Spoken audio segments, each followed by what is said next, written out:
Vincent Harrington stood on the marble terrace of his penthouse, watching the city lights sparkle below like scattered diamonds. At 32, he had built an empire in real estate and technology, amassing wealth that most people could only dream about. His life was a carefully constructed masterpiece of success, power, and influence. Every decision he made turned to gold, every venture flourished, and every person he wanted seemed within reach. Tonight was another celebration, another excuse for the elite to gather in his luxurious home. The rooms buzzed with laughter and conversation as guests in designer clothes moved through spaces decorated with priceless art. Crystal glasses clinked together in toasts to success, to wealth, to the future that seemed so bright for those who had everything. Vincent moved through his guests with practiced ease, shaking hands and exchanging pleasantries. He knew how to play this game perfectly. A smile here, a compliment there, always knowing exactly what to say to make people feel important while maintaining his position above them all. It was exhausting sometimes, but it was the world he knew and dominated, the challenge. His friend Nathan Cross found him near the champagne fountain, a mischievous grin spreading across his face. Nathan was old money, born into wealth that Vincent had to fight for, but they shared the same view of the world as their playground. "Another successful gathering," Nathan said, raising his glass. "You really know how to throw a party, Vincent." "It's not about the party," Vincent replied smoothly. "It's about maintaining connections, building relationships that matter." Nathan laughed, the sound carrying a hint of mockery. "Always business with you. Tell me something, my friend. With all your success, all your achievements, is there anything you cannot have?" Vincent considered the question, his confidence unwavering. "I haven't found it yet." "Interesting." Nathan leaned closer, his voice dropping to a conspiratorial whisper. "Because I think I've found your impossible challenge."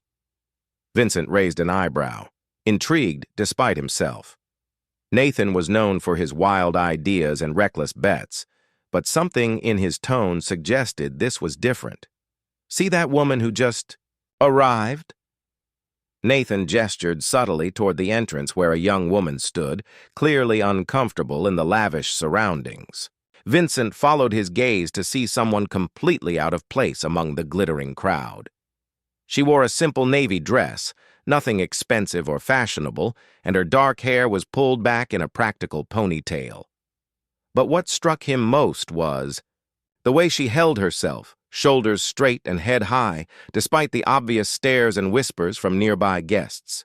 "That's Claire Donovan," Nathan continued, "daughter of Thomas Donovan, the activist who keeps protesting our development projects. She works at some non-profit organization, always speaking out against corporate greed and social inequality. Nobody here can stand her because she makes them feel guilty about their wealth. She's been called the most annoying woman in our social circle." Vincent studied her with renewed interest. Claire was scanning the room with an expression that mixed disapproval with something like sadness. When a waiter offered her champagne, she politely declined and asked for water instead. "I bet you cannot make her fall for you," Nathan said, his challenge clear. "Not just take her on a date, but actually make her believe you care. Make her trust you, maybe even agree to marry you. If you succeed within 6 months, I'll fund that new project of yours without question. But if you fail, you admit publicly that Vincent Harrington finally met his match." The game begins. Vincent felt his competitive nature surge. The bet was absurd, certainly, but the challenge appealed to something deep within him. He had never failed at winning someone over, never met a person he could not charm or influence. This woman, with her judgmental eyes and simple dress, would be no different. "You have yourself a bet," Vincent said, extending his hand. Nathan shook it firmly, grinning like he had already won. This will be entertaining to watch. Vincent approached Claire with the confidence of someone who had never been rejected. She was standing alone near a window, gazing out at the city with an expression he could not quite read. "Quite a view, isn't it?" he said, positioning himself beside her. Claire turned to look at him, and Vincent found himself facing eyes that were neither impressed nor intimidated. They were clear and assessing, taking his measure in a way that made him oddly uncomfortable. "It's a view bought with money that could have fed thousands," she replied calmly. "Beautiful, yes, but also a reminder of how resources get distributed in this world." Vincent was taken aback by her directness. Most people would have agreed with him, laughed at his joke, or tried to impress him. Claire did none of these things. "That's a harsh judgment," he said, recovering his composure. "Perhaps the people who have this view also contribute in ways you don't see." "Perhaps," Claire agreed. "Or perhaps they throw parties to celebrate themselves while others struggle to survive." She turned to leave, but Vincent stepped slightly into her path, not blocking her but making it clear he was not finished with the conversation. "I'm Vincent Harrington," he said, extending his hand. "And you must be Claire Donovan. Your father's work is quite well known." Claire looked at his hand for a moment before shaking it briefly. Her grip was firm and quick, nothing like the lingering touches he was used to from women at these events. "My father is a good man who fights for people without voices," she said. "I'm proud of his work, even when it makes me unwelcome at places like this." An unexpected response. Vincent found himself genuinely curious now, which was rare. "Then why did you come tonight?" "Because someone I respect asked me to attend a charity discussion that was supposed to happen here," Claire explained. "But I see now it was just an excuse to get diverse faces in the photos. The real party has nothing to do with charity." Her honesty was brutal and refreshing at the same time. Vincent realized his usual approach would not work with this woman. She was not interested in his wealth, his status, or his charm. If anything, these things seemed to count against him in her eyes. "Maybe you're right," he said, surprising himself with his own honesty. "But not everyone here is what you think. Some of us are capable of more than just throwing parties." Claire studied him for a long moment, and Vincent felt like she was looking past all his carefully constructed defenses, seeing something he usually kept hidden. "I hope that's true," she finally said, "because this world needs people with resources to actually care about others, not just themselves." She walked away then, leaving Vincent standing alone by the window. For the first time in years, he felt like he had lost an exchange, like someone had seen through him and found him wanting. The feeling was uncomfortable, but also strangely exhilarating. Nathan appeared at his elbow, laughing softly. "That went well. Ready to admit defeat already?" Vincent shook his head, his determination hardening. "Not even close. This just became interesting." As he watched Claire leave the party, declining offers of rides and walking toward the elevator alone, Vincent made a decision. He would win this bet, but he would do it differently than he had approached anything before. Claire Donovan was unlike anyone he had ever met, and that meant he would need to become someone different to reach her. What Vincent did not know, could not have known in that moment, was that the person he would need to become to win Claire's heart would be someone he could barely recognize. The game he thought he was playing was about to become something far more real and far more dangerous to everything he believed about himself. Vincent woke up the next morning with Claire Donovan still occupying his thoughts.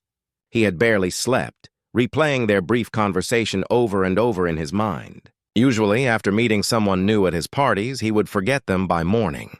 But Claire was different. Her words had struck something deep inside him, creating questions he had never bothered to ask himself before. He spent the morning researching her and her father. Thomas Donovan was indeed a prominent activist who had been fighting against unfair housing developments and corporate exploitation for decades. Claire worked at Hope Harbor, a nonprofit organization that provided education and job training to underprivileged youth. Her social media presence was minimal, focused entirely on causes rather than personal glamour. There were no vacation photos, no designer outfits, no attempts to build a personal brand. Everything about her online presence spoke of someone genuinely committed to helping others. Vincent found himself both impressed and confused. How could someone choose to live this way when there were so many easier paths available? What drove a person to dedicate their life to others rather than building their own success? The coffee shop encounter. 3 days later, Vincent learned from a casual inquiry that Claire visited a small community center every Tuesday and Thursday morning before work. He decided to position himself nearby at a coffee shop directly across the street. It was a modest place, nothing like the upscale cafes he usually frequented, with mismatched chairs and local art covering the walls. He arrived early, ordering a simple black coffee and settling near the window with a newspaper. When Claire walked past heading toward the community center, Vincent noticed she was carrying a heavy bag filled with books and supplies. She moved with purpose, her stride confident despite the weight she carried. Vincent waited 15 minutes before following her path. The community center was a renovated warehouse, its exterior plain but welcoming. Inside, he could hear children's voices mixing with adult conversation. He hesitated at the door, suddenly feeling out of place in his expensive suit. "Can I help you?" A security guard approached him with a friendly but cautious expression. "I was hoping to learn about the programs here," Vincent said, improvising quickly. "Perhaps volunteer opportunities?" The guard's expression shifted to surprise, then warmth. "That's wonderful. Let me get someone to give you information." Minutes later, Claire appeared from a back room, stopping short when she saw him. Her expression mixed surprise with suspicion, and Vincent could see her mind working to understand why he was there. "Vincent Harrington," she said slowly. "This is unexpected. What brings you to Hope Harbor?" "Curiosity," he answered honestly. "After our conversation at the party, I wanted to understand better what you meant about using resources to help others." Claire crossed her arms, studying him with those clear, assessing eyes. "And you thought you would just show up here without calling or researching first?" "I did research," Vincent admitted. "I learned about your work, your father's activism, the programs here. But reading about something and seeing it are different things." A glimpse into another world, Claire seemed to debate something internally before gesturing for him to follow her. "Come on then. I'll show you what we actually do here, though I suspect it will be very different from your usual Wednesday morning." She led him through the center, explaining each program they encountered. In one room, adults were learning computer skills for job applications. In another, teenagers were studying for equivalency exams they could not afford through traditional schools. A kitchen space was being used to teach cooking skills while also providing meals for families in need. Vincent watched Claire interact with everyone they met. She knew their names, asked about their families, celebrated their small victories like they were major achievements. A woman named Rosa showed Claire her completed resume with pride, and Claire hugged her with genuine joy. A young man named Derek shared that he had finally passed his math exam, and Claire high-fived him like he had won a championship. "These people are why I do this," Claire explained as they walked. "Every person here is fighting battles you and your friends at that party cannot imagine. Single mothers working 3 jobs to keep their children fed. Teenagers trying to escape gang violence through education. Immigrants learning a new language while mourning the homes they left behind. They don't need pity or charity. They need opportunity and respect." Vincent found himself genuinely moved by what he saw. These were not abstract concepts or statistics in a report. They were real people with real struggles, and Claire was helping them in tangible, meaningful ways. "Why don't you seek more funding?" Vincent asked. "With proper resources, you could expand these programs, help more people." Claire laughed, but there was no humor in it. "You think we haven't tried? Most wealthy donors want their names on buildings or tax deductions for their contributions. They don't want to actually engage with the people they're supposedly helping. And they certainly don't want to hear uncomfortable truths about how their wealth might be connected to other people's poverty." Her words were sharp, but Vincent heard the frustration behind them. She cared so deeply that the limitations made her angry.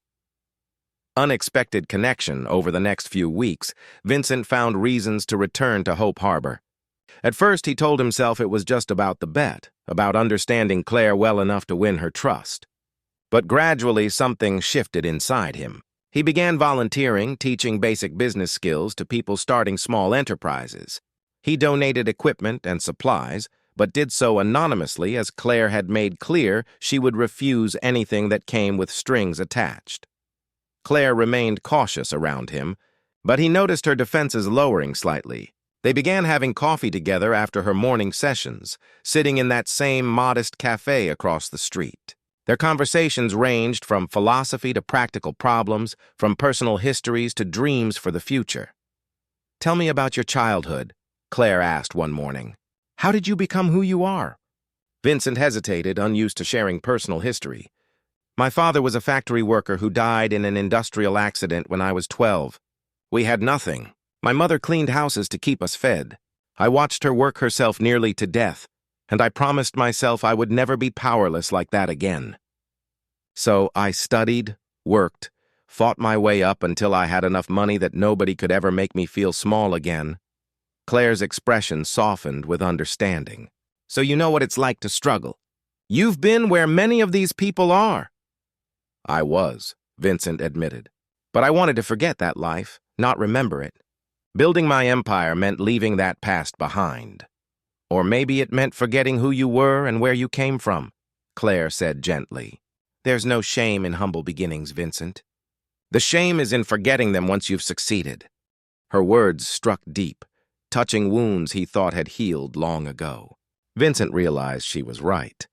In his climb to the top, he had rejected everything about his origins, including the empathy that came from understanding hardship. The weight of deception. As his feelings for Claire grew genuine, the bet became a source of increasing guilt. Nathan would occasionally text him, asking for updates and making crude jokes about his project. Each message felt like a knife twisting in Vincent's conscience. What had started as a game now felt like a betrayal of something precious. One evening, Claire invited him to dinner at her modest apartment. It was nothing like his penthouse, just a small space filled with books, plants, and photographs of people she cared about. But it felt more like a home than his expensive residence ever had. "I want to thank you," Claire said as they ate the simple pasta she had cooked, "for volunteering at Hope Harbor, for actually showing up and doing the work. I misjudged you at that party. I thought you were just another wealthy person looking for entertainment, but you've proven me wrong." Vincent felt his heart sink. Her trust, offered so carefully and sincerely, felt like a gift he did not deserve. He wanted to confess everything right then, to tell her about the bet and beg her forgiveness. But fear held him back. Fear of losing her, fear of facing his own shame, fear of admitting he had been that shallow and cruel. "You've changed how I see the world," he said instead, which was true even if incomplete. "Before meeting you, I measured everything by profit and success. You've shown me there are other ways to measure a life's worth." Claire smiled, reaching across the table to touch his hand. It was the first time she had initiated physical contact, and the warmth of her touch sent electricity through him. "We're all capable of growth," she said. "What matters is being willing to change when we see we've been wrong." The breaking point, that night, Vincent lay awake in his penthouse, staring at the ceiling. He had fallen in love with Claire Donovan, truly and completely. She had become essential to him, not as a conquest or a challenge, but as the person who made him want to be better. The man he was becoming with her was someone he actually respected, someone his younger self might have admired. But that transformation was built on a foundation of lies. The bet, the initial deception, the fact that he had approached her as a game rather than a person, all of it haunted him. He knew he needed to tell her the truth, but the thought of seeing disappointment and betrayal in her eyes was almost unbearable. His phone buzzed with another message from Nathan. 6 months almost up. Ready to claim victory? I'll have the contracts ready." Vincent stared at the message, feeling sick. How had he ever thought this was acceptable? How had he valued his pride and his friend's approval over basic human decency? He typed back a single word. "No." Nathan's response came quickly. "What do you mean, no? Don't tell me you're actually catching feelings for the charity girl." Vincent turned off his phone without responding. He sat in his expensive apartment, surrounded by all the symbols of his success, and felt emptier than he had in years. Tomorrow, he decided, he would tell Claire everything. He would confess the bet, explain how his feelings had changed, and accept whatever judgment she deemed appropriate. It was the only way forward, even if it meant losing everything that had come to matter most. What Vincent did not know was that tomorrow would bring a revelation far more painful than any confession he had planned. The truth would come out, but not in the way he hoped, and the consequences would test whether his transformation was real or just another performance. Vincent woke up with determination coursing through his veins. Today would be the day he told Claire everything. He had rehearsed the words a dozen times during his sleepless night, trying to find the right way to explain his initial motivations while making clear how profoundly she had changed him. It would be difficult, perhaps the hardest thing he had ever done, but honesty was the only path forward. He dressed carefully, choosing casual clothes rather than his usual business attire. Claire had mentioned wanting to show him a new community garden project that afternoon, and he planned to confess everything afterward, in a quiet moment when they could talk without interruption. But fate had other plans. Vincent's phone rang as he was leaving his penthouse. It was Rachel, Claire's close friend from Hope Harbor, and her voice carried an urgency that made his stomach drop. "Vincent, you need to get to the community center right now," Rachel said without preamble. Claire just found out about the bet. The world seemed to tilt beneath Vincent's feet. "What? How?" "Nathan showed up here with some of your other friends laughing about it. They thought it was funny, wanted to see the woman who had tamed Vincent Harrington." Claire overheard everything. Rachel's voice was cold with anger. "She's devastated. I don't know if I should even be calling you, but she's locked herself in her office and won't talk to anyone. Maybe you can explain, though honestly, I'm not sure what explanation could possibly make this right." Vincent ran to his car, his heart pounding with fear and regret.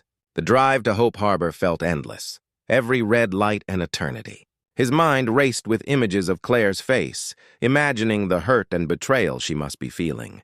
The woman who had trusted him despite every reason not to, who had opened her heart and her world to him, had been proven right in her initial suspicions. He had been exactly what she feared, just another wealthy person treating others as entertainment, confrontation, and consequence. The community center was unusually quiet when Vincent arrived. A few volunteers looked at him with expressions ranging from pity to contempt. Rachel met him at the entrance, her arms crossed and her face set in hard lines. "She's in her office," Rachel said. "But Vincent, if you go in there and make things worse, if you hurt her more than you already have, I will personally make sure everyone in this city knows exactly what kind of man you really are." Vincent nodded, accepting the threat as fair. He walked through the familiar halls that had become so important to him over the past months, each step feeling like a march toward judgment. When he reached Claire's office door, he knocked softly. "Go away," came Claire's voice, rough with tears. "Claire, please." "Let me explain." "Explain what?" The door opened suddenly and Claire stood there with red eyes and devastation written across her face. "Explain how you made a bet with your rich friends to seduce the annoying activist. Explain how you pretended to care about Hope Harbor, about these people, about me, all so you could win some stupid wager. What exactly do you think you can explain that will make any of this okay?" Vincent had never seen her like this. Claire, who was always composed and strong, looked shattered. Tears streamed down her face, and her hands trembled with emotion. "It's true that I approached you because of a bet," Vincent said, his voice breaking. "Nathan challenged me, and I accepted because I was arrogant and foolish, and I thought I could win over anyone. But Claire, everything changed. You changed me.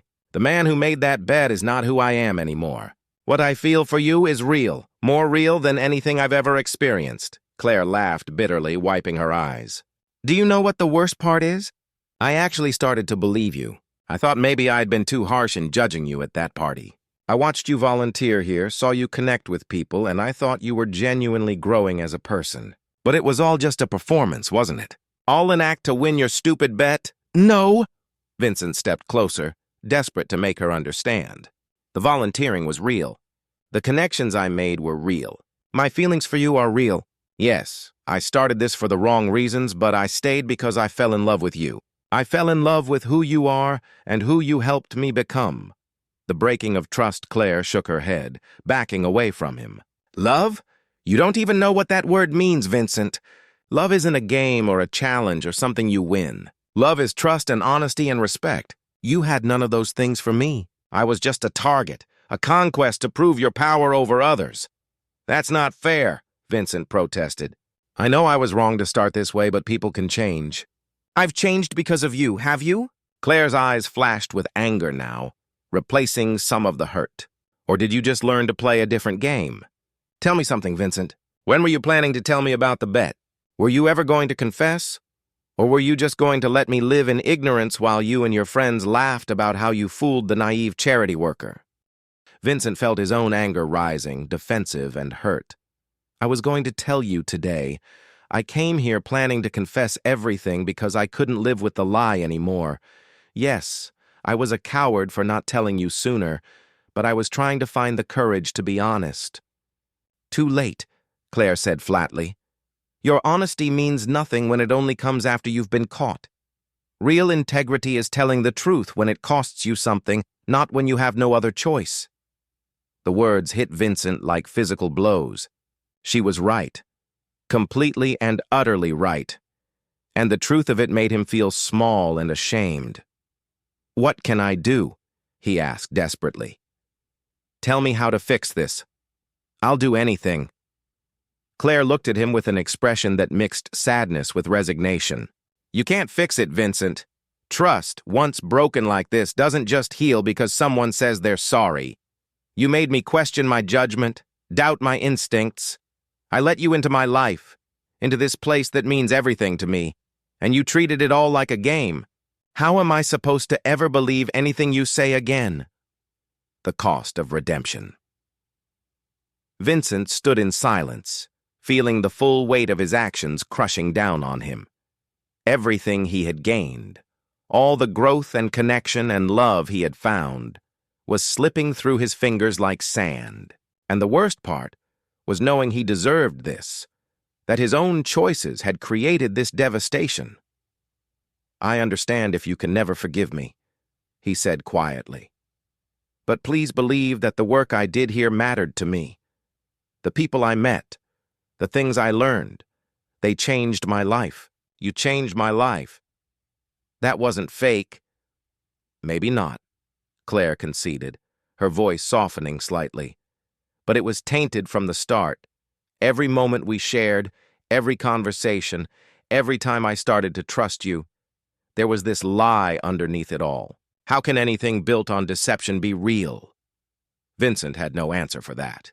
He looked at Claire, memorizing her face, knowing this might be the last time she would let him this close. The woman he loved was standing right in front of him, but the distance between them felt infinite. I'm sorry, he said, the words painfully inadequate. I'm so deeply sorry for hurting you. You deserved honesty from the beginning and I failed you, but I want you to know that loving you, learning from you, becoming a better person because of you, that was all genuine.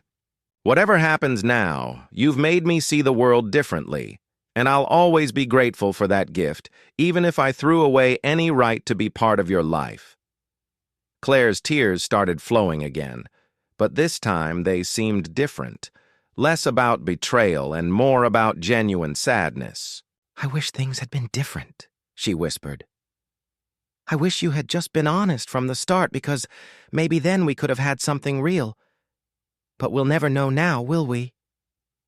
Vincent turned to leave, each step away from her office feeling like walking through deep water. But as he reached the door, Claire spoke again. Vincent, wait! He turned back, hope flickering despite everything. I need time, Claire said carefully. Time to process this, to figure out what I feel beyond the hurt and anger. I'm not making any promises, but I'm also not saying never. If you really have changed, if this transformation is genuine and not just another manipulation, then prove it. Not to me, but to yourself. Do the work without expecting anything in return.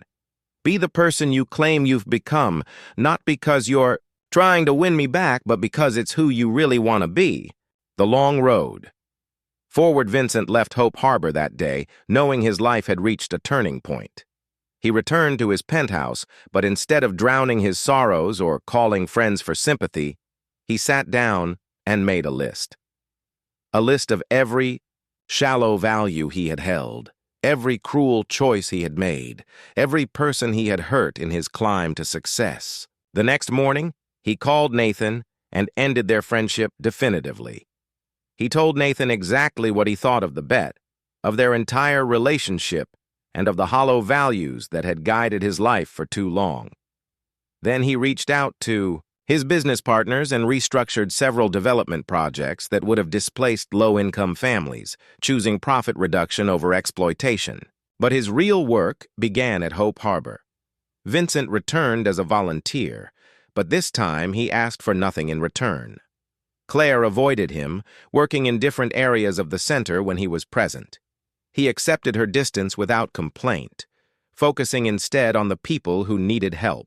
He taught business classes, mentored young entrepreneurs, and used his connections to find job opportunities for program participants. Months passed. Vincent donated a significant portion of his wealth to expand Hope Harbor's programs, doing so anonymously through a foundation so Claire wouldn't feel pressured or obligated. He started other initiatives throughout the city, always focusing on sustainable solutions rather than performative charity. His social circle changed dramatically as he distanced himself from people who valued wealth over character. Thomas Donovan, Claire's father, approached Vincent one day at the community center. The older man had heard about everything that had happened, and Vincent braced himself for justified anger. "My daughter is hurting," Thomas said simply. "And you caused that pain." "I know," Vincent replied. "I'm trying to become someone worthy of her forgiveness, even if I never receive it." Thomas studied him thoughtfully. "Real change isn't quick or easy. It requires examining every belief you hold and being willing to destroy the parts of yourself that cause harm. Are you prepared for that kind of transformation?" "I have to be," Vincent answered honestly. "Because going back to who I was isn't an option anymore. Claire showed me a better way to live, and I can't unsee that truth." Seeds of possibility. 6 months after the revelation, Vincent was working in Hope Harbor's new computer lab when Claire entered the room. It was the first time she had directly sought him out since the betrayal. His heart raced, but he kept his expression calm and respectful. "Can we talk?" Claire asked quietly. They walked to a small park nearby, sitting on a bench overlooking a playground where children laughed and played. For a long moment, neither spoke. "Rachel told me about everything you've been doing," Claire finally said. "The donations, the business changes, the way you've been volunteering without fanfare or expectation. She also told me you turned down a major development deal because it would have hurt the communities you've been working with." Vincent nodded but didn't elaborate. He had learned that real change spoke for itself. "I've been watching you," Claire continued. "Not obviously, but I've seen how you interact with people now. There's a gentleness there that wasn't present before, a genuine interest in others, rather than what they can do for you. You've changed, Vincent. Really changed." "You taught me how," Vincent said simply. "You showed me what it means to live for something beyond yourself. I'm still learning, still making mistakes, but I'm trying every day to be better than I was." Claire turned to look at him fully, and Vincent saw something in her eyes he hadn't dared hope for. Possibility. "I'm not ready to trust you completely," she said honestly. "The hurt is still there, and it might always be there in some form. But I've also learned something through this experience. I've learned that people are complicated, that mistakes don't have to define someone forever if they're willing to do the hard work of genuine change." "What are you saying?" Vincent asked, afraid to misunderstand. "I'm saying maybe we could start again," Claire replied carefully. "Not where we left off, but from the beginning, as two people getting to know each other honestly, without games or bets or deception. I can't promise anything beyond that, but I'm willing to try if you are." Vincent felt tears stinging his eyes, overwhelmed by the grace she was offering. I would like that more than anything. And Claire, I promise you'll only ever get honesty from me from this moment forward. Complete, uncomfortable, sometimes inconvenient honesty." Claire smiled, a real smile that reached her eyes. "That's all I ask, honesty and patience while I learn to trust again." A new beginning. They started slowly, meeting for coffee like strangers becoming friends. Vincent shared stories from his childhood he had never told anyone, including the shame and hunger and fear that had driven his obsession with wealth. Claire talked about her own struggles, the burden of caring so deeply about injustice that it sometimes felt crushing. Their relationship grew organically this time, built on truth rather than deception. When Vincent's business faced a major decision that would affect hundreds of jobs, he consulted Claire not because he wanted to impress her, but because he genuinely valued her perspective.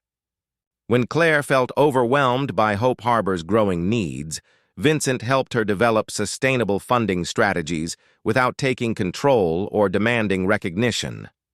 A year after their new beginning, Vincent proposed to Claire in the community garden at Hope Harbor. There was no grand gesture or expensive ring, just a simple band he had made himself in a jewelry class at the center, engraved with words that had become their shared philosophy: growth through truth, love through honesty. Claire said yes, not because he had won her over or proven himself worthy through grand gestures, but because the man kneeling before her was someone she genuinely loved and trusted. Someone who had taken his worst impulses and transformed them into genuine compassion. Someone who had learned that real strength comes not from power over others, but from the courage to change yourself. The lesson learned on their wedding day, held in the warehouse space of Hope Harbor, surrounded by people from all walks of life, Vincent stood before the assembled crowd and told their story honestly. He spoke about the bet, about his initial cruelty and arrogance, about the pain he had caused. He didn't hide his past or pretend it hadn't happened. "I was a man who measured worth by wealth and success," he said, his voice steady and clear. "I treated people as objects to be won or obstacles to be overcome. And then I met someone who refused to play that game. Someone who showed me a different way to measure a life. Claire didn't just teach me to be better. She showed me that being better was possible, even for someone like me who had lost his way so completely." He turned to Claire, taking her hands in his. "You gave me something I didn't deserve, a second chance. Not because you're naive or weak, but because you believe in people's capacity for growth. You taught me that our worst moments don't have to define us if we're willing to face them honestly and do the work of real change. I spend every day trying to be worthy of the faith you placed in me, and I'll continue that work for the rest of our lives together." Claire's eyes glistened with tears, but she was smiling. "And you taught me something too," she said. "You taught me that grace and accountability can coexist, that we can hold people responsible for their actions while still believing in their ability to transform. Our story isn't perfect, but it's real, and that's worth more than any fairy tale." As they sealed their vows with a kiss, surrounded by people whose lives they had both touched in different ways, Vincent understood the profound truth Claire had been trying to teach him from the beginning. Life's greatest wealth isn't measured in money or power or victories over others. It's measured in the connections we build, the people we help, the love we nurture through honesty and respect. The bet that had started as a cruel game had become the catalyst for Vincent's transformation. Not because he won it, but because he lost himself in trying and found someone better in the process. Claire, the woman everyone had dismissed and avoided, had proven to be the wisest and strongest person he ever met. She had taken his worst impulses and reflected back to him the possibility of being more. Their life together would continue to be work, requiring daily choices to prioritize compassion over convenience, honesty over comfort. But it was work they were both committed to, knowing that the most valuable things in life are those we build with intention, maintain with effort, and nurture with genuine love. And so the story that began with privilege, pride, and a reckless wager ended with humility, purpose, and a love built on the firmest foundation of all: the truth. The end.